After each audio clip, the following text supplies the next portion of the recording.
Bonjour à toutes et à tous. Je suis Philippe Gabillier et j'enseigne la psychologie sociale et la psychologie du développement depuis plusieurs années dans une grande école de management qui est l'ESCP. Depuis toujours, j'ai travaillé essentiellement sur les mécanismes du leadership inspirant, du leadership positif. Les questions de recherche que j'ai tenté d'aborder étaient comment en permanence maintenir une atmosphère d'enthousiasme, d'optimisme, d'audace au sein des collectifs de travail. Et c'est ce qui m'a conduit assez naturellement, depuis une dizaine d'années, à développer un certain nombre de réflexions autour de l'optimisme. Je suis d'ailleurs toujours le porte-parole de la Ligue des optimistes de France, créée en 2010 maintenant, et j'ai écrit sur ce sujet un ouvrage intitulé « Éloge de l'optimisme, quand les enthousiastes font bouger le monde ».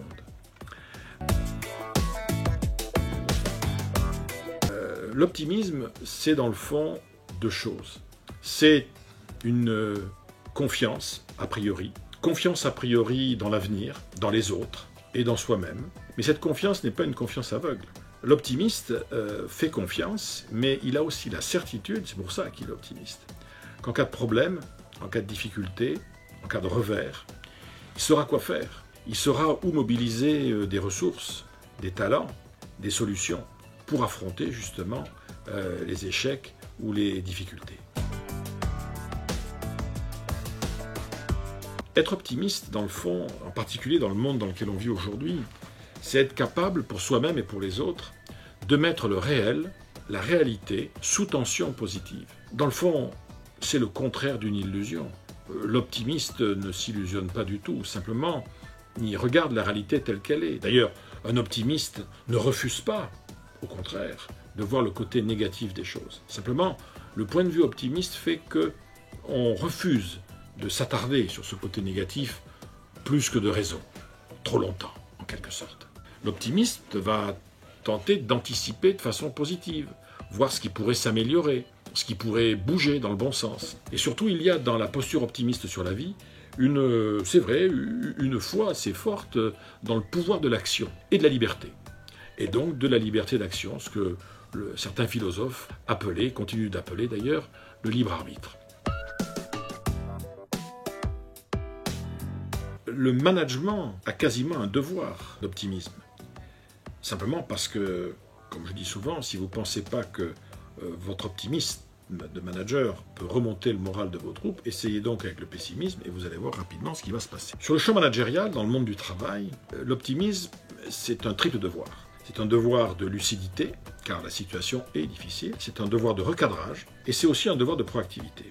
Le devoir de lucidité, voir le réel, et accepter de regarder le réel, et permettre à ses collaborateurs de voir le réel. Les plus et les moins, ce qui va encore bien, ce qui ne va vraiment plus du tout. Les points sur lesquels nous avons une influence, ceux malheureusement sur lesquels pour l'instant nous n'en avons pas. Car je crois que la première lucidité quand on est un manager vis-à-vis de ses troupes, ça va être de mettre en avant ce que l'on pourrait appeler les batailles gagnables prioritaires du futur. Aller là où ça peut changer quelque chose. Et cette lucidité va permettre un recadrage.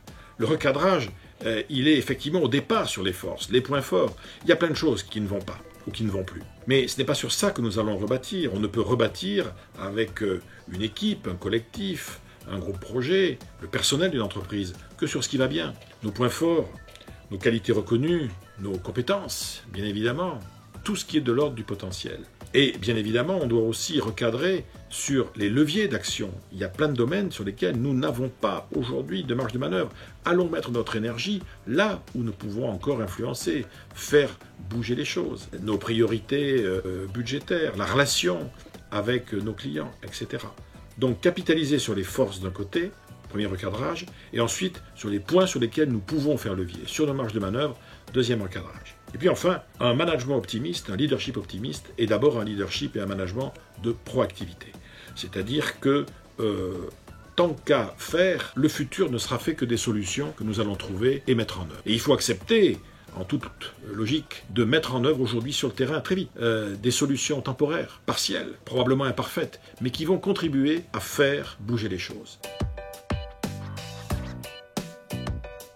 Le culte de la solution, qui d'ailleurs fait qu'aujourd'hui, On n'est plus dans un monde où on va donner à ses collaborateurs, en particulier les plus jeunes, le droit à l'erreur. Aujourd'hui, c'est plus de droit à l'erreur dont on a besoin. On a besoin que quelqu'un nous donne le devoir d'essayer. Et là, ça fera bouger les choses différemment. Et puis, on ne sait jamais de quoi demain sera fait. Dieu sait que ce qui nous est arrivé depuis quelques mois, c'est un inattendu dont on se serait bien passé. On peut aussi, parfois, admettre, reconnaître que l'inattendu peut se révéler porteur d'opportunités. C'est aussi ce message que le leader ou le manager optimiste va tenter de faire passer auprès de ses troupes. Dans le fond, et ça sera mon mot de la fin, dans les temps troublés dans lesquels nous sommes, un manager optimiste, un leader optimiste, un dirigeant optimiste, un parent optimiste, un éducateur optimiste. C'est quelqu'un dont celles et ceux qui travaillent avec lui ou avec elle, vivront avec lui ou avec elle, diront un jour, à cette époque-là, lui ou elle, il avait quand même quelque chose, c'était que malgré les difficultés, il arrivait quotidiennement à nous donner le sentiment que tout était encore possible et que tout allait pouvoir recommencer. Dans le fond, c'est un peu ça l'optimisme, c'est être un créateur de nouvelles aurores.